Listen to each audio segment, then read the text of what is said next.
MGR TV நேயர்களுக்கு அன்பு வணக்கம். இன்று நம்மோட அதிமுக முன்னாள் நிர்வாகி திருமதி வெண்மதி இணைந்திருக்கிறார். வாருங்கள் அவரோட பேசலாம். மேம் வணக்கம். வணக்கம் பிரதர். நல்லா இருக்கீங்களா? நல்லா இருக்கேன். நீங்க நல்லா இருக்கீங்களா? ஒரு நெடிய ரொம்ப நல்லா இடைவெளி, இருக்கேன். நீண்ட இடைவெளி. ஆமா, ஆமா. வழக்கமா உங்கள கடந்த முறை நேர்காணல் எடுத்தப்பல 1 1/2 வருஷம் முன்ன இருக்கும்னு நெனைக்கிறேன். உங்கள இருக்கும். நேர்காணல் செஞ்சு. 14, 15 மாசம் ஆச்சு. ஆமா. சசிகலா ஆதரவாளர் அப்படின்னு சொல்லி தான் அழைப்போம். ஆமா. நெறைய இடங்கள்ல சசிகலா அவர்களுக்காக நீங்க பேசி நாங்க பார்த்திருக்கோம். உங்களுடைய மீட்டிங்ல, கண்டிப்பா. பிரஸ் மீட்லலாம் கூடயே இருந்து பார்த்திருக்கோம். ஆமா, கடைசியா வந்த ஒரு பிரஸ் மீட். சசிகலா ஆமா, அவர்கள் கொடுத்த பிரஸ் மீட். அதுக்கு பக்கத்துல நீங்க நின்னுட்டு இருக்கீங்க. ஆமா. பிரஸ் மீட்ல சசிகலா அவர்கள் ட்ரெண்ட் ஆனாங்களோ இல்லையோ, நீங்க ட்ரெண்ட் ஆயிட்டீங்க. பக்கத்துல நீங்க ம். கொடுத்த அந்த ரியாக்ஷன்ஸ், உங்களுடைய முக பாவனை, உங்களுடைய கண் சிமிட்டல்கள், கண் அசைவுகள், உங்களுடைய சிரிப்பு எல்லாத்தையும் எடுத்து வைரல் ஆக்கிட்டாங்க. ட்ரெண்ட் ஆயிட்டீங்க அதுல. சரி. மீம்ஸ்லாம் இன்னமும் நிக்காம இன்னும் பல வகையான மீம்ஸ் உங்களுடைய ரியாக்ஷன்ஸ வச்சு வந்துகிட்டு இருக்கு. ஆனா சரி. அதுக்கு பிறகு உங்கள வெளியிலயே பார்க்க முடியல. என்ன நடந்தது? எல்லாரும் சந்தோஷமா தான் எடுத்துக்கிட்டாங்க. அந்த கண்டிப்பா, கடைசி பிரஸ் கண்டிப்பா. மீட்ல என்ன நடந்தது? அதற்கு பிறகு நீங்க ஏன் வெளியில வரல? நான் ஒரு அரசியல்வாதியா அந்த பயணம் துவங்கும்போது 11 இயர்ஸ் ஆச்சு. நான் ஏடிஎம்கேல ஆக்டிவா பாலிடிக்ஸ் ஆரம்பிச்சு ஒர்க் பண்ண ஆரம்பிச்சேன். அம்மா இருக்கும்போதே ஒர்க் பண்ண ஆரம்பிச்சோம். அப்புறம் அம்மா நமக்கு திருநெல்வேலி மாநகர மாவட்டத்துல ஐடி விங்ல மாவட்ட இணை செயலாளர் பொறுப்பு கொடுத்தாங்க பணி செய்யறதுக்காக. நல்லபடியா பணியை செஞ்சுக்கிட்டு இருந்தோம். மாவட்டத்துக்குள்ள நல்ல சிறப்பா செஞ்சுக்கிட்டு இருந்தோம். பின்ன அப்புறம் அம்மா மறைவு வந்தது. அம்மா மறைவுக்கு வந்ததுக்கு அப்புறமே நம்ம சின்னம்மாவை எல்லாரும் சேர்ந்து பொதுச் செயலாளர் ஆக்கினாங்க. சோ நம்ம ஆட்டோமேட்டிக்கா கட்சியோட முடிவு, தலைமை எடுக்கக்கூடிய முடிவு. ஏன்னா அம்மா இருக்கும்போது நம்ம சின்னம்மாவை கூடயே தானே பார்த்திருக்கோம். சோ நம்ம அந்த ஸ்டாண்ட்லயே கட்சியோட இதுல நம்ம போறோம். அப்புறம் எல்லாருக்கும் நாடறிஞ்ச விஷயம் தான் அந்த கட்சிக்குள்ள என்னெல்லாம் ஆச்சுன்னு. நானும் அதிமுகல பயணிச்சுக்கிட்டு என்னுடைய கட்சி பணியை பார்த்துட்டு நான் சின்னம்மா வரணும்னு நான் வெயிட் பண்ணிக்கிட்டே இருந்தேன்.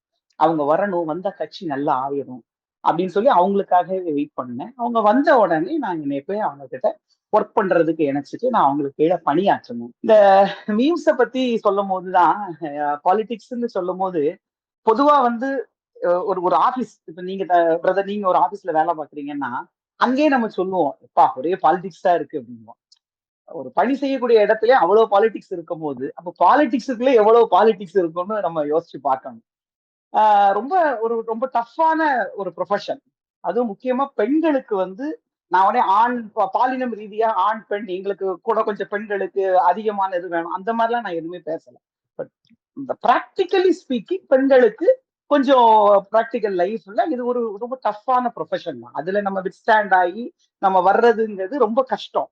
ஒரு சாதாரண உறுப்பினரை சாதாரண வார்த்தையை கூட சொல்ல வேண்டாம், ஒரு உறுப்பினரா நான் இந்த கட்சியில என்னை இணைச்சு கொண்டு நான் பணியாற்றி கொஞ்சம் கொஞ்சமா என்னை வளர்த்து யாரா வேணாலும் இருக்கட்டுங்க. ஒரு ஆபீஸ்ல நீங்க சேர்றீங்க, ஒரு எக்ஸிக்யூட்டிவா சேருவோம், அதுல இருந்து ஒரு மேனேஜர் லெவல் போறதுங்கிறது எவ்வளவு கஷ்டம்.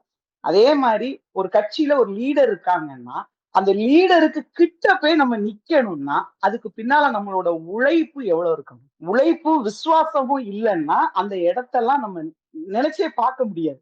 அந்த அளவுக்கு உழைப்பு இருந்தாதான் ஒரு தலைமை கிட்ட, நீங்க சொன்னீங்களா அவங்க பக்கத்துல பார்ப்போம்னு, அவங்க பக்கத்துல பாக்குற அளவுக்கு நம்ம நிக்கிறோம்னா நம்ம உழைப்பு இருக்கு. அன்னைக்கு அந்த பிரஸ் மீட் நடந்தது, நல்லபடியா நடந்தது. சொல்ல போனா அந்த பிரஸ் மீட் இப்ப நான் இல்லைங்க, யாருமே அவங்கவங்க லீடர் இருக்காங்க இல்லையா, லீடர் கொடுக்க பிரஸ் மீட்டை ரொம்ப இன்ட்ரெஸ்டா தான் கவனிப்பாங்க, யாரா இருந்தாலும் சரி. அப்ப அன்னைக்கு சின்னமா சொல்லக்கூடிய கருத்துகள் இருக்குல்ல, அது எனக்கு ரொம்ப சந்தோஷமா இருந்தது. ஏன்னா நம்ம எலெக்ஷனுக்கு அப்போ ஒரு 2 இயர்ஸ் இருக்கக்கூடிய டைம், அவங்க கொடுக்குற பிரஸ் மீட்ங்கிறது ரொம்ப ஒரு முக்கியமான ஒரு பிரஸ் மீட். சோ அதுல அவங்க சொல்லக்கூடிய அந்த பாயிண்ட்ஸை பார்த்து நான் ஒரு சந்தோஷத்துல ஒரு ஆச்சரியத்துல ஒரு தடவை இப்படி பார்த்தேன். அதை எடுத்து ஃபர்ஸ்ட் ஃபர்ஸ்ட் ஒரு டெலிவிஷன் சேனல் தான் அதை போட்டாங்க. அதை தொடர்ந்து எல்லாரும் போட்டாங்க. இதை நான் 2 ஆங்கிள் எடுத்துக்கிறேன்ப்பா.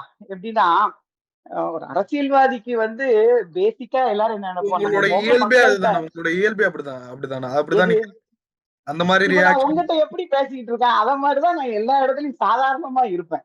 நம்ம ம். பர்பஸ்ஃபுல்லா எல்லாம் எதுவும் பண்றது இல்ல. சாதாரணமா நம்ம நடவடிக்கை அதுதான். அதை ஏதோ பெரிய அவங்க ஸ்பெசிபிக்கா பண்ணிட்டாங்க. அதுதான் நான் சொன்னேன். 2 ஆங்கிள் இதை நான் எடுத்துக்கிறேன். எப்படின்னா ஒரு ஆங்கிள்ங்கிறது என்னன்னா, ஒரு அரசியல்வாதிக்கு தான் முகத்தை கொண்டு சேர்க்கிறது தான். இப்போ மக்கள் கிட்ட எப்படி முகத்தை சேர்ப்போம், அடிக்கடி மக்கள் சந்திப்புகள்ல நம்மள கலந்துக்க வச்சுக்கிறது, ஒரு போஸ்டர் ஒட்டுறது, ஒரு பேப்பர்ல விளம்பரம் கொடுக்கறது, நம்மளை எப்படிலாம் ப்ரோமோட் பண்ண அப்ப சோஷியல் மீடியாவை யூஸ் பண்ணி நம்ம யூடியூப்லயோ, நம்ம ஃபேஸ்புக்ல, பொதுவா ஃபேஸ்புக், இன்ஸ்டாகிராம்ல நம்ம நிறைய என்னென்ன விஷயங்கள் ஆக்டிவிட்டிஸ் பண்றோங்கிறத போஸ்ட் பண்றது, இப்படிதான் நம்மளை கொண்டு மக்கள்கிட்ட சேர்ப்போம். தலைமை கிட்ட நம்மளை கொண்டு எப்படி சேர்ப்போம்? தலைமை நம்மளுடைய பணிகள்லையும் அடிக்கடி அவங்கள பாக்குறதுல, நம்ம நினைவு கூறதுல, நம்ம நல்ல பெர்ஃபார்ம் பண்றதுல, நம்ம பெர்ஃபார்மன்ஸ் மூலமா தலைமையை அட்ராக்ட் பண்ண நினைப்போம். இதுதான் எந்த பொலிட்டிஷியனும் செய்யக்கூடியது. அப்போ ஒரு போஸ்டர் ஒட்டணும்னா 10,000 செலவழிச்சாதான போஸ்டர் ஒட்ட முடியும். இல்ல ஒரு ஒரு ஒரு பேப்பர்ல விளம்பரம் கொடுக்கணும் 25,000 செலவழிச்சாதான் பேப்பர்ல விளம்பரம் முடியும். ஒரு பைசா செலவு இல்லாம நான் ஒரு மாவட்ட லெவல்ல முதல்ல அதிமுக தெரிஞ்சுக்கிட்டு இருந்தேன். சின்னம்மாவை தலைமையை ஏத்து அவங்கதான் கட்சிக்கு பொதுச் செயலாளர் வரணும், அவங்கதான் கட்சியை நல்லபடியா வழிநடத்த முடியும்னு நம்ம அதுல பணி செய்ய ஆரம்பிச்சதுக்கு அப்புறம் தமிழகம் முழுக்க என்னுடைய முகம் சென்று அடைஞ்சது. தமிழகம் முழுக்க அவங்க அந்த வாய்ப்பை எனக்கு கொடுத்தாங்க. கொடுத்து என்ன அவங்க சார்பா நம்ம நம்ம உங்களை மாதிரி சேனல்ஸ்ல பேசுறதா இருந்தாலும் சரி, டிவியில பேசுறதா இருந்தாலும் சரி, எல்லா விஷயத்திலையும் என்னுடைய பணியை பார்த்து எனக்கு அந்த வாய்ப்புகள் எல்லாம் கொடுத்தாங்க. தமிழகம் முழுக்க என் முகத்தை கொண்டு சேர்த்தாங்க. சோ அந்த பாக்கி எனக்கு கிடைச்சது.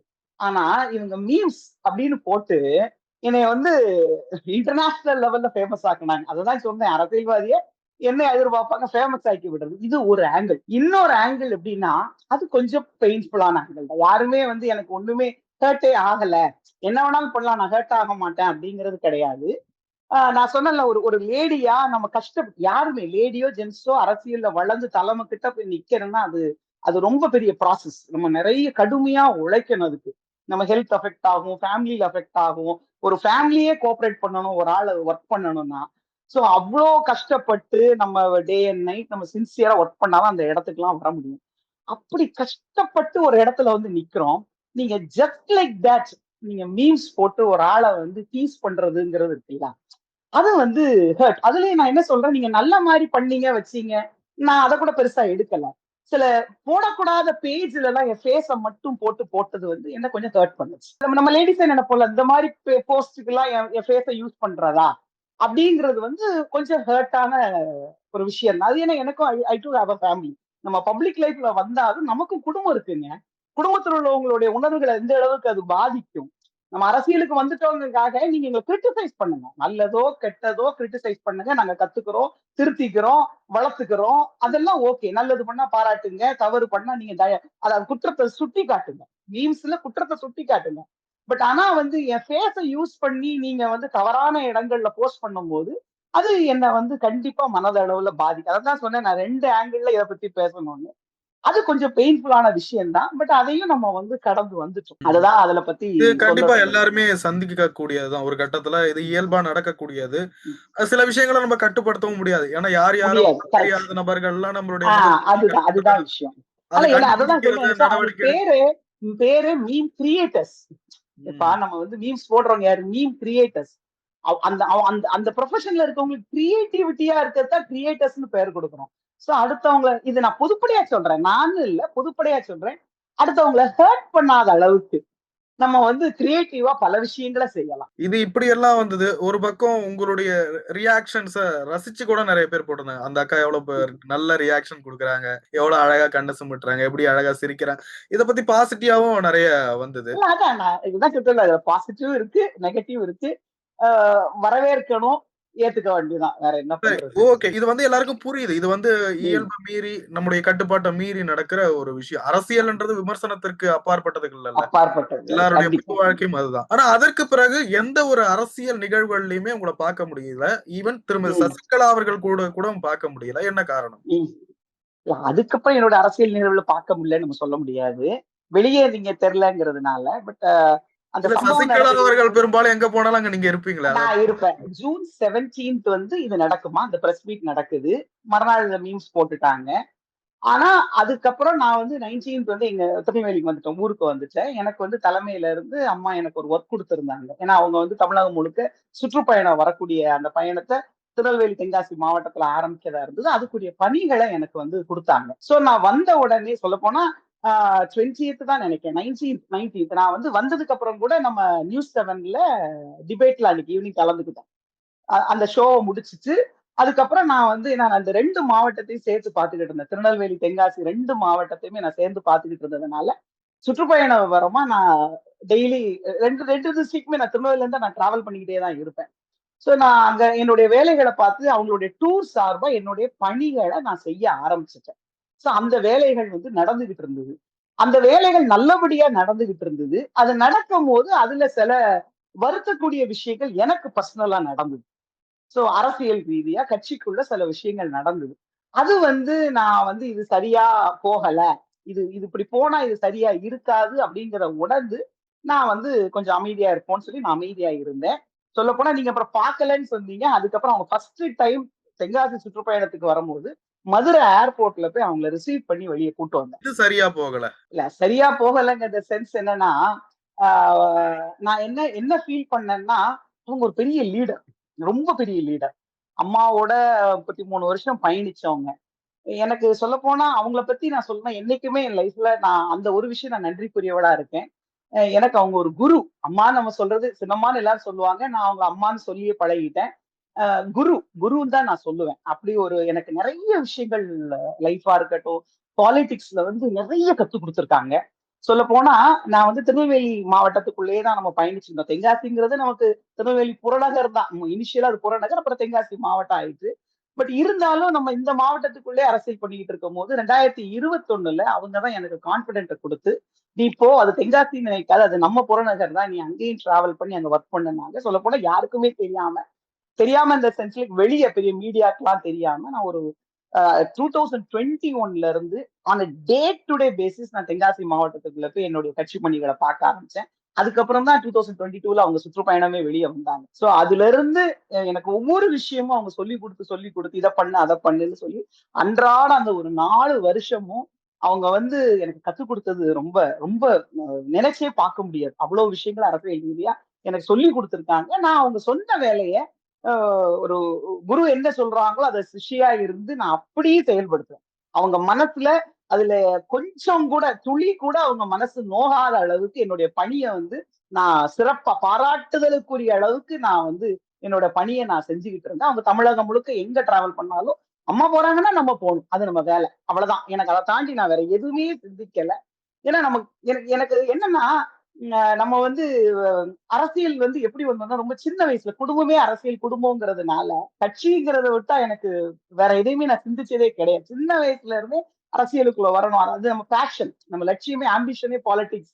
அப்படிங்கிற மாரியே நம்ம வளர்ந்துட்டோம். சோ அப்ப நம்ம கட்சி அதிமுக நல்லா இருக்கணும். அதிமுகவுக்கு பெரிய ஃபியூச்சர் இருக்கணும். இப்படி ஊடையில இந்த ப்ராப்ளம்லாம் இருக்கு. இதெல்லாம் சார்ட் அவுட் ஆகணும். சின்னம்மா வந்துருவாங்க, சார்ட் அவுட் ஆயிரும். இந்த மாரியே ஆங்கிள் இருந்ததுனால, அவங்க என்ன சொன்னாலும் நான் கேட்டு பயணிச்சுட்டு இருந்தேன். அந்த மாரி இருக்கும்போது, அவங்களுடைய அந்த தென்காசி சுற்றுப்பயணம்னு சொல்லி ஆரம்பிச்சாங்கல்ல, அதனுடைய ஃபுல் ஒர்க்கையும் நான் பண்ணிட்டு இருக்கேன். இங்க இருந்து நான் என்னென்ன பேப்பர் ஒர்க்ஸ் பண்றேனோ, அத எல்லாம் நான் அவங்களுக்கு சப்மிட் பண்ணிக்கிட்டே இருக்கேன். அடுத்தடுத்த வேலைகள் அவங்க சொல்ல சொல்ல நான் செஞ்சுட்டு இருக்கேன்.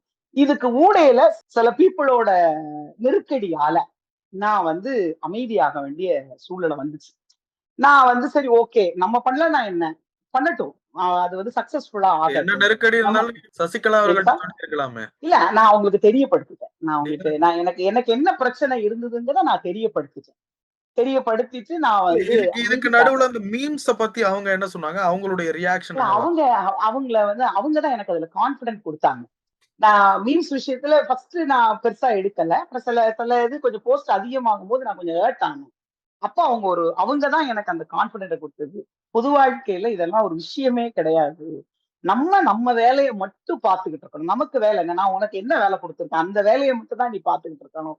அப்படிங்கிற அவங்க சொன்ன அந்த வார்த்தைகள் வந்து எனக்கு ரொம்ப ஒரு இல்ல அவங்க பலத்த குடுத்தது. கோவப்படல. ஏன்னா அதுக்கு பிறகு அவங்களோட இல்ல பிரஸ் அவங்க மீட் அவங்க ஐயோ! அவங்க இன்னைக்கெல்லாம் அதுலயும் நடந்ததுன்னு அவங்க என்ன? ரொம்ப வேற லெவல் தான். அ அவங்க இந்த மீம்ஸ் வந்து அவங்களுக்கு ஒரு விஷயமே கிடையாது. அது எனக்கு நல்லா தெரியும். ஏன்னா எனக்குள்ள இது ஒரு விஷயம் இல்லம்மா. இத நீ கடந்துட்டு உன் வேலைய பாரு. அப்படின்னு என்னைய நானே ஃபோக்கஸ்டா கொண்டு போற அளவுக்கு என்ன அதுல அவங்க அந்த கான்ஃபிடென்ட்ட குடுத்தது அவங்க தான். இல்லன்னா அந்த மீம்ஸ்க்கு நான் அப்பவே பேசியிருப்பேன். அந்த வீடியோஸ்லாம் வந்ததுல்ல. நான் உடனே பதிலுக்கு நான் பேசணும்னு கூட நெனச்சேன். பட் பொது வாழ்க்கையில இதெல்லாம் இருக்கதான் செய்யும். நம்ம வந்து இத பெருசா எடுக்கக்கூடாது. அப்படின்னு சொல்லி நம்ம வேலை என்ன? அடுத்த நமக்கு டூர் பிளான் இருக்கு. நம்ம அந்த வேலைய பார்க்கணும். அத ஆர்கனைஸ் பண்ணணும். ஏன்னா அது அது நான் எனக்கு ரொம்ப பிடிச்ச விஷயம். அம்மாவோட சுற்றுப்பயணத்த ஆர்கனைஸ் பண்றதுங்கிறது ரொம்ப சேலஞ்சிங்கான ஜாப். அது எனக்கு ரொம்ப பிடிச்ச விஷயம். அதனால நான் அதுல தான் எனக்கு வந்து என் மைண்ட் வந்து ஃபோகஸ்டா இருந்தது. அந்த அளவுக்கு அவங்க என்ன ஃபோகஸ்டா கொண்டு போனாங்க. சோ என்னுடைய அன்னைக்கு நான் நெறைய பேர் நெனைக்கலாம். இவங்க ஏன் வரலங்கிறதுக்கு அது அது ஒரு காரணம் ஒண்ணு. அது வல்ல ரீசன். இவங்க மீம்ஸ் போட்டதோ, என்ன ட்ரோல் பண்ணதோ, இது எதுவுமே நான் ஆஃப் ஆனதுக்கு, அமைதியானதுக்கு ரீசனே கிடையாது. நான் ஆஃபும் ஆகல. நான் வந்து அமைதி காத்தது எதுக்குன்னா, சில பணிகள் அங்க நடந்துகிட்டு இருக்கு சிலரால். ஓகே. அவங்க அவங்க ஒரு சிலரால் சூழப்பட்டாங்க. அது வந்து எனக்கு அந்த இடத்துல இனிமே எனக்கு அதுக்குரிய மரியாதை இருக்காது, அங்கீகாரம் இருக்காது. நமக்கு என்ன? கட்சி நல்லா இருக்கணும், நடக்கட்டும். அந்த வேலைய அவங்க பார்க்கட்டும். அப்படின்னு சொல்லி நான் அமைதியாயிட்டேன். இதுல நிச்சயமா சசிகலா அவர்கள் உங்க மீது அன்பு இருந்தா, உண்மையாகவே உங்கள மதிச்சு நீங்க அவங்களுக்குரிய தொண்டர் அப்படின்னு நெனச்சிருந்தா, கண்டிப்பா உங்க பக்கத்துல நின்னு உங்களுக்கு சப்போர்ட் பண்ணியிருப்பாங்கல்ல. உங்கள விட்டுருக்க மாட்டாங்கல்ல. கண்டிப்பா. பட் நம்ம அதெல்லாம் வந்து தலைமை கிட்ட நம்ம வந்து என்ன விட்டுருக்க கூடாது அப்படின்னு ஆனா எல்லாரும் முன்களத்துல கட்சிக்காரங்க. நின்னவங்க நீங்க. முன்களத்துல நின்னவங்க. இல்ல இன்னொன்னு பெர்சனலா கேட்கிறேன். சசிகலா அவர்கள் செய்யக்கூடிய அரசியல் உங்களுக்கு பிடிக்கலையோ? வேற மாரி செய்திருக்கணும் அப்படின்ற ஒரு அதிருப்தி உங்களுக்குள்ள அந்த வந்திருக்கு. எண்ணம் இருக்கு. அது உண்மை. ம். நான் அத அவங்க வேற மாரி செஞ்சிருக்கணும்னு நான் எதிர்பார்த்தேன். போன ம். வருஷம் ஜூன் மாசம் வரைக்கும் அவங்க போய்க்கிட்டு இருந்த அந்த பாதையில வந்து எனக்கு ரொம்ப உடன்பாடு இருந்தது. அதுக்கு நான் வந்து ஒரு தொண்டரா நான் என்னோட என்ன பணிய செய்யணுமோ, குடுத்த பணிய செவ்வனே செஞ்சுகிட்டு இருந்தேன். ம். அதுக்கப்புறம் அந்த போன பாதையில வந்து எனக்கு உடன்பாடு இல்லாம போச்சு. அந்த ம். உடன்பாடு இல்லாம போனதுனால நான் போன பாதைன்னா, இன்னும் வேற மாரியான அரசியல் செய்யணும்னு நெனைக்கிறீங்களா? இல்ல வேகம் நான் சரியா நினைக்கிறேன். நான் என்ன நினைக்கிறேன்னா, அ நான் நான் வந்து எப்பவுமே என்ன வந்து கட்சிக்காரங்களோட கஷ்டத்த புரிஞ்சு கட்சிக்காரியா தான் நான் பேசுவேன். நம்ம வந்து ஒரு குறிப்பிட்ட இருக்க ஒரு 2000, 2500 நிர்வாகிகள் இருக்காங்க தெரியுமா? அவங்கள மட்டும் வச்சே எல்லாரும் அரசியல் பேசுறாங்க. ஆனா நீங்க வந்து தமிழ்நாடுங்கிறது அதிமுகங்கிறது தமிழ்நாட்டு மக்களோட ரத்தத்துல கலந்த விஷயம். நீங்க வேணா ஒரு ஒரு நீங்க மீடியால இருக்கவங்க உங்களுக்கு தெரியும். எந்த டாபிக் வேணாலும் நீங்க வைங்க. அத விட அதிமுக டாபிக் வச்சா அன்னைக்கு வியூஸே கூடுங்க. ஏன் கூடுது? அதிமுக ஒரு ஒரு இஷ்யூன்னா அன்னைக்கு பாத்தீங்கன்னா, அன்னைக்கு டிபேட் வந்து அவ்வளவு இதா இருக்கும். பரபரப்பா இருக்கும். காரணம் என்ன? ஏன் பாக்காங்க? அவங்கள அறியாம அதிமுக உள்ள இருக்குங்க மக்களுக்குள்ள. ஏன்னா அந்த கட்சி ஆண்டு இந்த மக்களுக்கு நல்லத செஞ்சு புரட்சி தலைவரும், புரட்சி தலைவியும் இந்த மக்களுக்கு நல்லத செஞ்சு அவங்க இந்த மக்களோட மக்களா ஆயிட்டாங்க. இவங்களால இன்னைக்கு வந்து தனியாலாம் பிரிச்சு பார்க்க முடியாதுங்க. நம்ம இன்னைக்கு எத்தனையோ பெரிய கட்சிகள் வரலாம். சரியா? பட் ஆனா வந்து அதிமுகங்கிறது மக்கள்ட்ட கலந்த கட்சி. இங்க இங்க வந்து ஓ கட்சி வேலைய பார்க்க வேண்டாம். ஆனா அவன் கட்சிக்காரனா இருப்பான். அவன் அவன் இது ஏன் கட்சிம்பான். ஏய் நீ கட்சி நிகழ்ச்சிக்கு வந்திருக்க மாட்ட, எதுவுமே பண்ண மாட்டான். அவன் ஓட்டு தாங்க போடுவான். அந்த அண்ணன் ஓட்டு தான் போடுவான். ஆனா அவன் வந்து கட்சிக்காரன்னு பெருமையா சொல்லுவான். அப்படி பல கட்சிக்காரங்க, கஷ்டப்பட்ட கட்சிக்காரங்க. அவங்க எல்லாருக்குள்ளயும் என்னங்க ஏங்க இந்த இந்த இந்த ஒரு ஒரு ஒரு 234 பேர் தானங்க எம்எல்ஏ ஆக முடியும். 30 பேர் தானங்க அமைச்சர் ஆக முடியும். ஒருத்தர் தானங்க முதலமைச்சர் ஆக முடியும். ஆனா லட்சக்கணக்கான தொண்டர்கள் வந்து இந்த கட்சி ஆட்சிக்கு வரணும்னு நினைக்காங்களா? ஏன் நினைக்காங்க? ஏன் நினைக்காங்க நீங்க சொல்லுங்களேன். என்ன என்ன அவங்களுக்கு என்ன கிடைச்சிற போகுது? ஒரு மூட்டை தூக்கக்கூடிய ஒரு அண்ணன். அ ரெட்டையில இதுல டாட்டூ எல்லாம் போட்டுக்கிட்டு, அவர் வந்து மூட்டைய தூக்கிட்டு போறாரு. அந்த அந்த ரெட்டையில தெரியுதே அவருக்கு பெருமை. என் கட்சி ஆட்சிக்கு வரணும். அந்த அந்த மூட்டை தூக்குற அண்ணனுக்கு என்னங்க கிடைச்சிற போகுது? ரெட்டையில ஆட்சிக்கு வந்தா என்ன? வரலன்னா என்ன? அவருக்கு என்னங்க கிடைக்க போகுது? சொல்லுங்க. தான் ஒரு ஒரு மனைவி வீட்ல இருக்க மனைவி ஒரு ஒரு கிளைக்கழக செயலாளரோ இல்ல ஏதோ ஒரு பொறுப்புல இருக்காங்க. ஒரு ஒரு அந்த பொறுப்புல இருக்க ஒரு அண்ணன் ஒரு கட்சி நிகழ்ச்சிக்கு போனோம்னா, அவ கையில கால்ல இருக்க நகைய அடகு வச்சு குடுத்து கட்சி நிகழ்ச்சிக்கு அனுப்பிக்கிட்டு இருக்கான். அவன் என்னங்க அந்த அந்த சகோதரிக்கு என்னங்க கிடைக்க போகுது? நீங்க எல்லாம் அவங்கள பத்தி யாராவது இங்க நினைக்கிறாங்களா? நான் வந்து அந்த மாரி நினைச்சேன். சோ அப்ப இந்த மாரி ஒரு சூழ்நிலை கட்சி போகும்போது, இப்படி ஸ்பிளிட்டா ஆகிட்டு இருக்குங்க. ஸ்பிளிட்ல என்ன கிடைச்சிற போகுது? அப்போ சின்னம்மா வந்து இருந்து எல்லாரையும் ஒண்ணாக்கி இது ஸ்டெடி ஆயிரணும். 24ல ஸ்டெடி ஆயிரும்னு அவருக்கு எதிர்பார்க்கல. அந்த மதிப்பு கிடைக்கல அப்படின்றது ஒண்ணு. இன்னொன்னு அந்த அளவுக்கான அரசியல் அவங்க பண்ணல அப்படின்றது ஒண்ணு. நீங்க திருமதி சசிகலா அவர்களோடு ரொம்ப நெருக்கமா பழகியிருக்கீங்க. இப்ப கொஞ்சம் அதிருப்தியில இருந்தாலும், உங்களுக்கு நெறைய விஷயங்கள் தெரியும். நான் ஓப்பனா கேட்கிறேன். பொதுவெளியில இருக்கக்கூடிய ஒரு பார்வை, ஒரு விமர்சனம். எடப்பாடி பழனிசாமி அவர்களை நேரடியாக எதிர்த்து, உரிமையுடன் விமர்சித்து பேச வேண்டிய அந்த நிலையில சசிகலா அவர்கள் மட்டும் தான் இருக்கிறதா எல்லாரும் பார்க்குறாங்க. ஏன்னா, என்ன கண்டிப்பா. வேணாலும் சொல்லி விமர்சிக்கலாம். எப்படி வேணாலும் எதிர்த்து அரசியல் பண்ணலாம். நியாயமா நெறைய பாயிண்ட்ட முன் வச்சு பேச வேண்டிய நிலையில இருக்கிறவங்களே அவங்க தான். ஏன் அப்படி பேச மாட்றாங்க? ஏன் அந்த ஆக்ரோமோஷமான அரசியல் செய்ய மாட்றாங்க? அத பண்ணலங்கிறது தான் என் வருத்தம். ஏங்க ஏன் தலைவர் என்னங்க பண்ணாங்க? புரட்சி தலைவர் என்னங்க பண்ணாரு? திமுகல இருந்து ஒதுக்குனாங்க. அவர் தனி கட்சி ஆரம்பிச்சாரு. என்னங்க பண்ணாரு? எல்லாருக்கும் தெரியும். மக்கள்ட்ட போய் நியாயம் கேட்டாரு. ஏன் அந்த நியாயத்த நம்ம கேட்க கூடாதா? இந்த கட்சி இன்னும் ஸ்பிளிட்ட மட்டும்தான் பார்க்கணுமா? பாதிக்கப்பட்டவங்க சசிகலா அவர்கள். அந்த பாதிக்கப்பட்டவங்க அந்த கட்சி அந்த பாத்தியப்பட்டவங்களே இந்த நியாயத்தை கேட்கலன்னா இது எத்தனை நாளைக்குங்க? ஏன் நீங்க கேட்கல? நான் என்ன சொல்றேன், யாராலங்க இன்னும் நீங்க இவ்வளவு கேட்கறதுனால சொல்றேன், யாராலங்க அந்த கட்சி ஸ்பிளிட் ஆச்சு? 3 நாளைக்கு முந்தி எடப்பாடி என்ன பேசுறாரு பொதுக்கூட்டத்துல வந்து, நான் நன்றி கடன் பட்டிருக்கேன். பிஜேபிக்கு ரொம்ப நன்றி கடன் பட்டிருக்கேன். அவங்கதான் இணைச்சாங்க. இணைச்சாங்களா? ஏங்க ஆதியே அவங்க தானங்க காரணம். ஸ்பிளிட்டுக்கே அவங்க தானே காரணம். ஒவ்வொரு ஓபிஎஸ் அண்ணா சொன்னாங்க. எனக்கு ஓபிஎஸ் அண்ணா மேல ரொம்ப கடுமையான மரியாதை உண்டு. அது இப்போ எடப்பாடி அண்ணா கூட செஞ்சுட்டு இருக்க விஷயத்த பார்க்கும்போது நமக்கு இன்னும் ஓபிஎஸ் அண்ணா வந்து சேர்த்துறோம். ஏன்னா ஓபிஎஸ் அண்ணா கூட நிறைய நிர்வாகிகள் இருக்காங்க. பாவங்க கட்சிக்காரங்க. எல்லாருமே ஒண்ணாவும் தான் நினைக்காங்க. எனக்கு அந்த எண்ணம் எனக்கு ரொம்ப 100% இருக்கு. பட் நான் அன்னைக்கு ஓபிஎஸ் அண்ணா நான் போய் உட்கார்ந்தது யார் சொல்லி செஞ்சேன்னு சொன்னாங்க. குருமூர்த்தி ஐயாவை தானே சொன்னாங்க. யாருங்க குருமூர்த்தி ஐயா?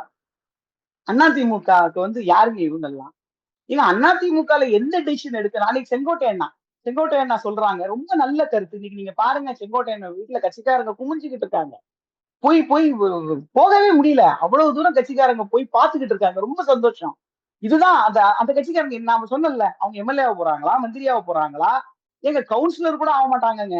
ஆனா அவங்க எண்ணெல்லாம் என்ன? ஏன் இப்ப இப்படி செங்கோட்டையனை பார்க்கணும்? கேட்டுருங்க. எப்படியா கட்சியை ஒண்ணாக்கிருங்க. கட்சி ஒண்ணாயிரும். கட்சி ஒண்ணாயிரும். இதுதானே எல்லாரோட பாயிண்ட்.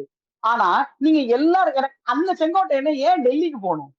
ஏன் நீங்க எல்லாரும் டெல்லிக்கு போறீங்க? நமக்கு ஹெட் அங்கேயா இருக்காங்க. நமக்கு ஹெட் அங்க இல்லையே. ஏங்க உங்க எல்லாருமே நீங்க எடப்பாடி அண்ணனுக்கு ஈகோ, எல்லாருக்குமே ஈகோ வேண்டாம். யாருக்குமே எந்த ஈகோவும் வேண்டாம். அதாவது செல்ஃப் கான்பிடன்ஸ் இருக்கணும் பிரதர். நம்ம மேல செல்ஃப் கான்பிடன்ஸ் இருக்கணும். எடப்பாடி நான் வந்து நினைக்கணும் என்ன யாருக்குமே என்ன செஞ்சிட முடியும். நான் நீங்க சொல்ற கருத்து எல்லாருமே பேசுறதுங்க மேம். அது எல்லாருமே இந்த ஒற்றுமையை தான் வலியுறுத்துறாங்க. ஈவன் ஓபிஎஸ் அவர்களே நேரடியாக வந்து தியாகத்துக்கு தயாரிட்டாங்க. சசிகலா அவர்கள் எங்க பாயிண்ட்ன்றது நீங்க சசிகலா அவர்களுடன் ரொம்ப நெருக்கமா பயணிச்சிருக்கீங்க. ஏன் அந்த ஆக்ரோஷமான அரசியல்? ஏன் துணிச்சலாக எடப்பாடி பழனிசாமி அவர்களை எதிர்த்து பேச இன்னமும் தயங்கிக் கொண்டிருக்கிறார்? என்ன காரணம்? சேர்ந்துடணுங்கிற அந்த கான்செப்ட்ல பேசாம போனதோட வெளிப்பாடு தானே நான் அமைதியா ஒதுங்கிக்கிட்டேன். ஒரு நாள் அந்த ஒரே பிரஸ் மீட்ல தான் பேசினாங்க. அந்த ஒரு பிரஸ் மீட், அந்த பிரஸ் மீட்டோட நீங்க போட்டு பாருங்க. இது வரைக்கும் அவங்க எடப்பாடி பழனிசாமின்ற பேரை கூட சொல்லல. இல்ல அந்த ஒரு பிரஸ் மீட்ல அவங்க பேசினாங்க. நானே அந்த ஷாக் ஆகி தான் பார்த்தேன். அந்த வார்த்தையை சொன்னதை கேட்டு நான் ஷாக் ஆகி தான் பார்த்தேன். இபிஎஸ் அவர்களுடைய பேரை சொன்னாங்களா? இல்ல அவங்க அவரை மீன் பண்ணி அவங்க பேசினாங்க. நீங்க வேணா அந்த பிரஸ் மீட் போட்டு பாருங்க. என்ன தயக்கம், என்ன பயம்? இல்ல பயம்ங்கிறது இல்ல. நான் அவங்கள பயப்படுறாங்கன்னு நான் சொல்ல மாட்டேங்க. பட் ஆனா வந்து அவங்கள சூழ்ந்துள்ளவங்க நிறைய அவங்களுக்கு தவறான இன்ஃபர்மேஷனை கொடுத்து அவங்கள கன்ஃபியூஸ் பண்ணி அதனாலதான் அந்த மாதிரி ஆயிட்டு இருக்கு. அது ரொம்ப வருத்தப்படக்கூடிய ஒரு விஷயம். உண்மையாவே சசிகலா அவர்களுக்கு செல்வாக்கு இருக்கா? இருக்கு. அதுல டவுட்டே கிடையாது. செல்வாக்கு இருந்தது. நம்பிக்கை வந்து நிறைய ரொம்ப ரொம்ப நீங்க நான் செல்வாக்கு இருந்ததுன்னு தான் சொல்லணும். ஏன்னா அவங்க வந்து பிரசன்ல இருந்து வந்தாங்க இல்லையா, பெங்களூர்ல இருந்து. உண்மையிலே அப்படி ஒரு வரவேற்பை யாருமே பார்த்துட்டு நான் அந்த ஸ்பாட்ல தான் இருந்தேன். ஓசூருக்கு போயிட்டு அங்க கிருஷ்ணகிரிக்கு வந்து நம்ம தொடர்ந்து ஃபாலோ பண்ணி தான் வந்தோம். நீங்க பாத்தீங்கன்னா குடும்பமா வந்தாங்க. அதனால அப்படி எதிர்பார்க்கல. கட்சிக்காரங்க வருவாங்க சரி, குடும்பமா வந்தாங்க. அது ஒரு அளப்பரிய ஒரு கூட்டம். அந்த கூட்டம் எதிர்பார்ப்போட இருந்தது. சோ அவங்க அங்கிருந்து வர்றாங்க. அப்புறம் அரசியலை விட்டு ஒதுங்குறேங்காங்க. நாங்கெல்லாம் போய் அவங்க வீட்டு வாசல்ல உட்கார்ந்தோம். அப்புறம் வருத்தத்தோட அவங்க பார்க்கல. நாங்க வீட்டுக்கு வந்துட்டோம். நான் கண்டிப்பா ஒரு நல்ல முடிவு எடுத்து கூப்பிடுவேன்னாங்க. அந்த வார்த்தையை ஏத்துக்கிட்டு நாங்க வீட்டுல வந்து இருந்தோம். அதுக்கப்புறம் எலெக்ஷன் முடிஞ்சுது. திமுக ஆட்சி அமையுது. அதுக்கப்புறம் நான் அம்மாவை சந்திக்கிறேன். சந்திச்சதுக்கு அப்புறம் தான் நான் டிராவல் பண்ண ஆரம்பிக்கிறேன். அந்த டிராவல 21ல நான் பண்ணதுனால எனக்கு தெரியும். அது மாதிரி அவங்க கூட தமிழ்நாடு முழுக்க நான் டிராவல் பண்ணியிருக்கேன். அதனால எனக்கு தெரியும் அவங்களுக்கு எந்த அளவுக்கு ஆதரவு இருந்தது. ரொம்ப அதாவது நான் பாக்குற இடத்துலலாம் எம்மா அந்த கட்சியை ஒன்னா சேர்த்துங்க, எம்மா அந்த கட்சியை ஒன்னா சேர்த்துங்க. நாங்க அம்மாவை பார்த்த மாதிரி உங்களை பார்க்க, அம்மாவை பார்த்த மாதிரி உங்களை பார்க்கன்னு சொல்லி கடுமையான எதிர்பார்ப்பு இருந்தது. அது 21ல எல்லாம் 21, 22லாம் கட்சிக்காரங்க என்ன நினைச்சாங்கன்னா, ஏதோ தெய்வமே வந்தாச்சு, நம்மளை காப்பாத்தியாச்சு, இந்த கட்சி சரியாக போகுதுன்னு ஒரு கடுமையான ஒரு நம்பிக்கை. அது அது கண்மூடித்தனமான ஒரு நம்பிக்கை. அந்த நம்பிக்கை வந்து மக்களுக்கு அவங்க மேல இருந்து, கட்சிக்காரங்களுக்கு அவங்க மேல இருந்தது. சிலருக்கு அவங்க வரக்கூடாதுன்னு நினைக்கிறவங்களுக்கு ஒரு பயமும் இருக்குது. நம்ம என்ன பண்ணிருமோ, ஏன்னா இவங்களோட பவர் அவங்களுக்கு தெரியும். எங்களெல்லாம் விட அவங்களுக்கு நிறைய தெரியும். இவங்க எதுவும் பண்ணிருவாங்களோன்னு சொல்லி அந்த பயம் அவங்க கிட்டயும் இருந்தது. எல்லாருக்குள்ள நம்பிக்கையும் பயமும் அதிகமா இருந்தது.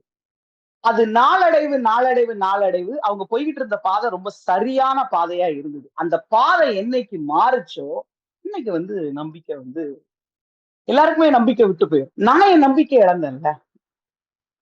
நான் வந்து நான் எப்பவும் சொல்லிக்குவேன். அவங்களுக்கு லட்சம் தொண்டர் இருக்கலாம். அதுல நான் முதன்மை தொண்டர்ங்கிறது என்னோட எண்ணம். என்ன விட ரொம்ப அவங்க மேல நம்பிக்கையும் பாசமும் வச்சவங்க இன்னும் அதிகமா கூட இருக்கலாம். ஆனா நான் முதன்மை தொண்டர்ங்கிறது நான் நான் அப்படி ஃபீல் பண்ணேன். நான் வந்து என்னோட எங்க அம்மா மேல ஒருத்தர் பாசம் வச்சிட முடியும். நான் அந்த அளவுக்கு நம்புறேன் அம்மாவ. அப்படிங்கிற அந்த ஒரு கண்மூடித்தனமான ஒரு நம்பிக்கை எனக்கு இருந்தது. அது உடைஞ்சது. ஏன் உடைஞ்சது? எதுக்கு எனக்கு வேற என்ன இருக்கு? ஏன் உடையணும்? ஏங்க கட்சியை சரி பண்ணலன்னா அதை பார்லிமெண்ட் எலெக்ஷனுக்கு முன்னாலே சரி பண்ணிருக்காங்க. ஏன் சரி பண்ண முடியல? டூ ஆர் டை தானங்க பாலிடிக்ஸ். பாலிடிக்ஸ்க்கு வேற என்ன? போர்க்களம் தானே. அரசியல் இது தேர்தல் களங்கிறது போர்க்களம் தான். இங்க ஒரு போர் இருக்கு. நம்ம ஒரு ஆளை வந்து கட்சியை சேருப்பான்னு சொல்லுதான். அவர் சேர்க்க மாட்டேங்காரு. இருக்கு அவ்வளவு பேரும் வெளியே அனுப்பிட்டு இருக்காரு. அப்படியா நீ வெளியவா அனுப்புதா? இரு பாரு நான் காட்டுறத யாருன்னு செய்ய வேண்டியது தானே வேலை. அதை செய்யாம நம்ம பேசிக்கிட்டே இருக்கிறது எவ்வளவு ஒரு வேதனையான விஷயம். நான் சேர்த்துருவேன்னு எப்படி நீங்க சேர்க்க போறீங்க? எப்படி சேர்க்க முடியும்? அது எவ்வளவு ஒரு அந்த வார்த்தையை கேட்கும் போது எவ்வளவு நம்பிக்கை இருந்தது. இன்னைக்கு அந்த வார்த்தை வந்து வேதனை அளிக்குது. ஏன் உங்களை சாமியா நம்பினவங்க இன்னைக்கு வந்து ஏன் நம்மளை காப்பாற்ற மாட்டாங்க அந்த அம்மானு எத்தனை பேர் வருத்தப்படுதாங்க? எவ்வளவு பேர் இன்னைக்கு சொல்லுதாங்க? ஏங்க அவங்க ஏங்க வந்து இப்படி இருக்காங்க? அம்மா எப்பங்க சரி பண்ணுவாங்க? அம்மா எப்பங்க சரி பண்ணுவாங்க? அந்த வார்த்தைக்கு என்னால பதில் சொல்லவே முடியாம போயிட்டு. எப்ப சரி பண்ணுவாங்க? எப்படி சரி பண்ணுவாங்க? எனக்கு சொல்ல முடியல. பாதை தவறா போன ஆரம்பிச்சோன்னே நான் அதை விட்டுட்டேன். நம்ம இனிமே வந்து சொல்ல முடியாது. நாம அமைதியாகிடுவோம். ஆனா அவங்க முயற்சி அவங்க ஜெயிக்கட்டும், ஜெயிப்பாங்க அப்படிங்கிறதை நான் ரொம்ப நம்பினேன். நம்ம நம்ம அங்க இருக்க சிச்சுவேஷன்ஸ் நமக்கு சரியா படல. நம்ம அமைதியா ஒதுங்குறோம். Okay fine. பட் அவங்க அவங்க சக்சீட் பண்ணட்டும். எனக்கு அடுத்த நமக்கு அப்ஜெக்டிவ் என்ன? நம்ம கோல் என்ன? கட்சி ஒண்ணாகும். அவ்வளவுதானே. கட்சி ஒண்ணாகும். சிலர் எல்லாம் பேசுவாங்க. இப்போ ஏன் எடப்பாடி பழனிசாமி அவர்கள் பாஜகவை எதிர்த்து பேசுவதில்லை அப்படின்னு கேட்கிறப்ப, ஒரு ஜெனரலா இருக்க இப்ப பலர் சொல்ற கருத்து, அவர் வந்து பயப்படுறாரு. ஐடிக்கு பயப்படுறாரு, இடிக்கு. இது ஒரு ஒரு கருத்து. ஏன் அவங்க அவங்கள பத்தி விமர்சிக்க மாட்றாங்க, பயப்படுறாங்க. அது மாரி எடப்பாடி பழனிசாமி அவர்களைப் பற்றி சசிகலா அவர்கள் பேசுவதில்லை, விமர்சிப்பதில்லை. எதிர்த்து பேச வேண்டிய தகுதியுடைய நபரே எதிர்த்து பேச தயங்குகிறார் என்றால், இத வச்சு சில பேர் பேசுறாங்க. ஏதோ பண விஷயத்துல லாக் ஆயிட்டாங்களா? அப்படி ஆயிட்டான். இது தெரியல. அப்படி நடந்திருக்கா? இல்லையா? அது நமக்கு வந்து தெரியாது. ம். கண்டிப்பா நம்மளுக்கு தெரியாது. அப்படி ஏதும் உங்களுக்கு தெரியுமா? தெரிஞ்சா இல்ல சொல்லுங்க. அந்த மாதிரி எல்லாம் எனக்கு அந்த இதெல்லாம் தெரியாது. பட் ம். ஆனா வந்து எனக்கு அவங்க முதல்ல சொல்லும் போதே நம்ம அரசியல்ல நம்ம யார பேசினாலும் சரி வயதுக்கு அவங்களுடைய பொறுப்புக்கு மரியாதை கொடுத்து பேசணும்னு எனக்கு அவங்க சொல்லியிருக்காங்க. ஏன்னா நான் இது ஏன் இந்த வார்த்தையை சொல்றேன்னா நீங்களே என்ன பார்த்திருப்பீங்க. நான் ஃபர்ஸ்ட்ல இருந்தே நான் பேசக்கூடிய எல்லா சேனல்லையும் சரி நான் எடப்பாடி அண்ணன் தான் பேசுவேன். ஓபிஎஸ் அண்ணா அவங்க கூட இருக்கும்போது ஓபிஎஸ் அது என்னுடைய நேச்சரும் கூட. பிளஸ் எனக்கு அது அம்மா வந்து இன்ஸ்ட்ரக்ஷனாவே சொன்னாங்க. நம்ம வந்து வயசுல மூத்தவங்க, அவங்க எவ்வளவு பெரிய பொறுப்புல இருக்காங்க, மரியாதையோட தான் பேசணும். அந்த அந்த வார்த்தைக்கு நான் ஒரு இது கூட நான் பிசகாம தான் நான் இருந்தேன். இன்னும் சொல்ல போனா நிறைய கட்சிக்காரங்க எடப்பாடி நம்மளோட கோவத்துல எல்லாம் எனக்கு வந்து போன் பண்ணியே சொல்லுவாங்க. ஏமா நீங்க எப்ப பார்த்தாலும் ஒரு அண்ணன் அண்ணங்கீங்க அப்படின்னா நான் சொல்லுவேன் அவரு அண்ணன் வயசுல உள்ளவர் அண்ணன்னு சொல்லாம எப்படி சொல்லன்னு நான் அவங்களை சமாதானப்படுத்துவேன். நான் அந்த மாதிரிதான் எனக்கு சொல்லப்பட்டதே ஒழிய நீங்க கேட்கிற அளவுக்கு அவங்களுக்குள்ள என்ன எந்த மாதிரி இது அதெல்லாம் எனக்கு தெரியவே தெரியாது. அது எனக்கு தெரியாதுங்கிறதா சொல்லணும். எனக்கு உள்ள ஒரே வருத்தம் என்னன்னா ஏன் வந்து விட்டுக்கிட்டு இருக்கணும். நான் உங்களை வந்து எல்லாரும் நம்புறாங்கல்ல. நீங்க சேர்த்து வைக்கணும்ல. நீங்க சேர்த்து வைக்கிறது தானே நீ சேர்த்து வைக்கிறேன்னு வாக்கு கொடுத்தா தனிப்பட்ட முறையில முயற்சி செஞ்சாங்களா? மற்ற தலைவர்களோடு பேச இல்ல யாரையாவது? அவங்க எல்லா முயற்சியுமே அவங்க செஞ்சாங்க. நான் அதான் சொல்றேன்ல பிரதர். அவங்க ரொம்ப ஒரு கரெக்டான பாத்துல அவங்க போய்கிட்டு இருந்தாங்க. அதுல வந்து சக்சஸ் எனக்கு எனக்கு புத்தகங்களோட எனக்கு அதிகமாவே தெரியும். அதனால சக்சஸ் அங்க வந்து நெருங்கிதான் இருந்துச்சு. நல்லாவே ப்ராப்பரா போது நம்ம ஜெயிச்சிருவோங்கிற நம்பிக்கை எல்லாம் எனக்கு நிறைய இருந்தது. இந்த கட்சி வந்து கண்டிப்பா 25க்குள்ள 25 மார்ச் ஏப்ரல்ல இது செட் ஆயிருங்கிறதுல நான்லாம் நினைச்சுதான் இருந்தேன். பட் ஆனா எப்ப அந்த ஜூன் மாசத்துக்கு அப்புறம் அந்த அந்த அந்த பாதை மாறுச்சோ சரி ஓகே. இது வந்து இனிமே கஷ்டங்கிறதையும் நான் உணர்ந்தேன். கஷ்டங்கிறது உணர்ந்தேன். எனக்கும் அங்க இருக்குது கஷ்டம். ஏன்னா எனக்கு எனக்கு வேற என்ன? கட்சி இணையதுக்குள்ள வேலை இருந்தாதான் நமக்கு நல்லது. அதுக்குரிய வேலை அங்க இல்லங்கும் போது நம்ம என்ன செய்ய முடியும்? தவறான கைடன்ஸ் போயிட்டு இருந்தா அதுக்கு மேல அதுல பேசுறதுக்கு ஒண்ணுமே இல்ல. சரி, ஓகே. ஏன்னா நான் என்ன நினைப்பேன்னா, எந்த தகவல் வந்தாலும் அத உடனே அவங்களுக்கு தெரியப்படுத்தணும்னு நான் நினைப்பேன். என்கிட்ட ஏதோ ஒரு இன்ஃபர்மேஷன் அது யாரா வேணாலும் இருக்கட்டும். என்கிட்ட ஒரு விஷயம் சொன்னா அத அவங்ககிட்ட கொண்டு போய் சேர்த்துறணும். அதுதான் என்னுடைய பணி. அத நான் ரொம்ப நினைப்பேன். ஏன்னா நம்ம அதுல இருந்து கேம் விளையாடக்கூடாதுங்க. நான் ஏதோ அதுல பெரிய நம்மள ப்ரொஜெக்ட் பண்ணக்கூடாது. அத நிறைய பேர் செய்வாங்க. நான் செய்ய மாட்டேன். அப்படி சிலர் வந்து எல்லாரும் அவங்களே தன்னை ப்ரொஜெக்ட் பண்ணிக்கிட்டா, நம்ம வந்து நம்மகிட்ட ஒரு ஆள் வந்து அப்ரோச் ஆகுறாங்கன்னா, அவங்ககிட்ட கொண்டு ஒப்படைச்சிரணும். Let her decide. ஏன்னா அவங்க தானே லீடரு. நம்ம லீடர் கிடையாது. நம்ம ஃபாலோவர்ஸ். ஃபாலோவர்ஸ்க்குள்ள பணிய தான் செய்யணும். இன்னொரு கருத்தும் இருக்கு. பிஜேபிக்கு பயப்படுகிறார் சசிகலா அல்லது பிஜேபி சசிகலாவை வெளிவர விடாமல் தடுக்கிறது. அரசியல் இது இது இந்த எண்ணம் எனக்கு இருக்கு பிரதர். இந்த எண்ணம் எனக்கு பரிபூரணமா இருக்கு. நான் அவங்கள பயப்படுறாங்க வார்த்தைய நான் சொல்ல விரும்பல. நான் அத ஏத்துக்கல. பட் ம். ஆனா, ஆ பிஜேபி தான் வந்து எல்லாரையுமே ஏத்துது. வேதனையே அதான். நான் இன்னைக்கு இவ்வளவு தூரம் வருத்தத்துல பேச வந்ததுக்கு காரணமே இன்க்ளூடிங் அதுதான். சசிகலா அவர்களா? எல்லாரும் அதாவது அவங்க வந்து எப்படி தெரியுமா? எனக்கு இது இது வந்து நம்ம அந்த எல்லாருக்கும் சின்ன பிள்ளைகள முதற்கொண்டு தெரிஞ்ச கதை தான்ப்பா. 4 மாட சிங்கம் பிரிச்சு விட்ட கதை இருக்குல்ல. சிங்கம் எல்லார்கிட்டயும் கரெக்ட்டா பேசி தானே பிரிச்சு விடும். சிங்கம் ஒரு மாட்ட அடிச்சுதான் 3 மாடு சேர்ந்து எதிர்த்திருக்கலாம். இந்த சிங்கம் என்ன பண்ணும்? 4 மாடுகிட்டயும் கரெக்ட்டா பேசி 4 மாட்டையும் அண்டர்ஸ்டாண்டிங்ல வச்சு பிரிச்சு விட்டு அடிச்சு க்ளோஸ் பண்ணிட்டு. இவ்வளவுதான். இதுக்கு மேல இதுல நான் என்ன சொல்றது எனக்கு தெரியல. நெறைய விஷயங்கள பகிர்ந்து கொண்டீங்க. பேட்டியினுடைய நிறைவுக்கு வந்துட்டோம். அதிமுக ஒருங்கிணையணும் அப்படின்றதுல பலர் விருப்பத்துல இருக்க மாரி, நீங்களும் அதுல ஒரு மிகப்பெரிய விருப்பத்துல இருக்கீங்க. ஆனா, அதுக்கான அறிகுறிகள் ஒண்ணும் தென்படுற மாரி தெரியல. இல்ல. ஒண்ணு இப்போதைக்கு இப்போதைக்கு தெரியல. கொஞ்சம் மூவ்ஸ்லாம் நடந்துகிட்டு இருக்கு. நிறைவா என்ன நடக்கணும்னு நெனைக்கிறீங்க? அதுக்கு யார் என்ன செய்யணும்னு நெனைக்கிறீங்க? சசிகலா அவர்களோட நீங்க இருந்திருக்கீங்க. சசிகலா அவர்கள் தான் என்ன இனிஷியேட்டிவ் எடுக்கணுமா? அல்லது அவரை கடந்து மற்ற பிரயாசப்பட வேண்டிய நபர்கள் அதிகமாக இருக்கிறார்களா? என்னதான் பண்ணணும் அப்படின்னு நெனைக்கிறீங்க? ஃபர்ஸ்ட்டு அமமுக. டிடிவி வேணா தனியா போயிட்டாங்க. அவங்க ஒரு தனி கட்சி ஆரம்பிச்சிருக்காங்க. அவங்க நடத்திக்கிட்டு இருக்காங்க. பட் அவங்க அந்த கட்சிக்காரங்க யாரு? பேஸ் அதிமுக காரங்க தான். சரி, அங்கிருந்து போனவங்க தானே. இவங்க இங்க இப்ப 4ஆ இருக்காங்க. சின்னம்மா ஒரு பக்கம் இருக்காங்க. எடப்பாடி அண்ணா இருக்காங்க. ஓபிஎஸ் அண்ணா இருக்காங்க. ஏன் இப்போ செங்கோட்டை அண்ணா வரைக்கும் அதிருப்தியா இருக்காங்க. இதுல இந்த 4 பேருமே இவங்கள டிடிவி அண்ணாவ கூட நீங்க தனியா வச்சிருங்க. இவங்க 4 பேர வச்சுக்கிட்டா கூட செங்கோட்டை அண்ணா கூட அதுல மூவ் பண்ணிருங்க. இந்த 3 பேருக்குள்ளயுமே யாரு தலைமைங்கிறது தான் போட்டியோ, இல்ல யார் தலைமைங்கிறது தான் அவங்களுக்குள்ள இருக்க அந்த ஒரு ஈகோ வந்து மாற மாட்டாங்கோங்கிறது என்ன போல கட்சிக்காரங்களோட எண்ணம்.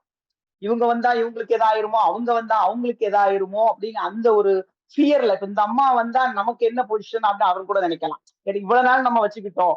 இப்ப நம்ம லீடர்ஷிப்ப விட்டு கொடுக்கறதா அப்படின்னு அவர் நினைக்கலாம். ஓபிஎஸ் அண்ணா வந்து ஓப்பனாவே சொல்லிட்டாங்க. நான் வந்து எனக்கு எந்த இதுவுமே கிடையாதுப்பா. நான் கட்சி ஒண்ணாகணும்னு அவங்க சொல்லிட்டாங்க.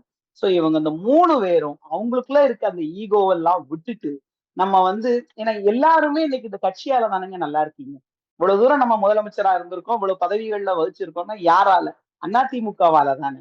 சோ நான் ஒரு ஒரு ஒரு ஒரு ஒரு ஒரு கட்சிக்காரியா என் மனசுக்குள்ள இருக்க ஒரு ஆதங்கம் என்னன்னா, உங்களுக்குள்ள இருக்க ஈகோவ தூக்கி விட்டுட்டு, மேல இருக்க ஒன்றிய அரசுக்கு பயந்து பிஜேபி பேச்ச கேட்டுதான் நம்ம இருக்கணுங்கிறத நீங்க எல்லாரும் ஒண்ணா சேர்ந்தா யாருங்க உங்களை என்ன செய்ய முடியும்? நீங்க ஒண்ணா சேர்ந்தா ஒருத்தராலையும் ஒண்ணும் செய்ய முடியாது. நீங்க உங்களுக்குள்ள நீங்க ஒவ்வொருத்தரும் ஒவ்வொருத்தர் லீடர்ஷிப்ப வந்து வச்சுக்கிறதுக்காக நீங்க தனிப்பட்ட முறையில பிஜேபி கிட்ட வந்து அந்த அளவுக்கு ஒரு அண்டர்ஸ்டாண்டிங் போப்பேதானே இன்னைக்கு நீங்க ஸ்பிளிட் ஆகி நிக்கீங்க. அதுக்கு பதிலா நீங்க கட்சிக்காரங்களை நினைச்சு நம்ம அடுத்தால கண்டிப்பா ஆட்சி அமைச்சே தீரணுங்க ஒரே எண்ணத்துல இவங்களுக்குள்ள பயத்தை அது மேல உள்ள பயமா இருந்தாலும் சரி எதுவா இருந்தாலும் சரி அதையெல்லாம் வந்து புறந்தள்ளி வச்சுட்டு இவங்க எல்லாரும் ஒன்னா சேர்ந்து அது கொஞ்சம் கஷ்டம் தான். அதையும் நான் ஓப்பனாவே சொல்றேன். அது கஷ்டம் சசிகலா தான். அவர்களும் விட்டு கொடுக்கணும்னு நெனைக்கிறீங்களா? அந்த பொசிஷன். கண்டிப்பா எல்லாரும் விட்டு கொடுக்கணும். எல்லாருமே விட்டு கொடுக்கணும்.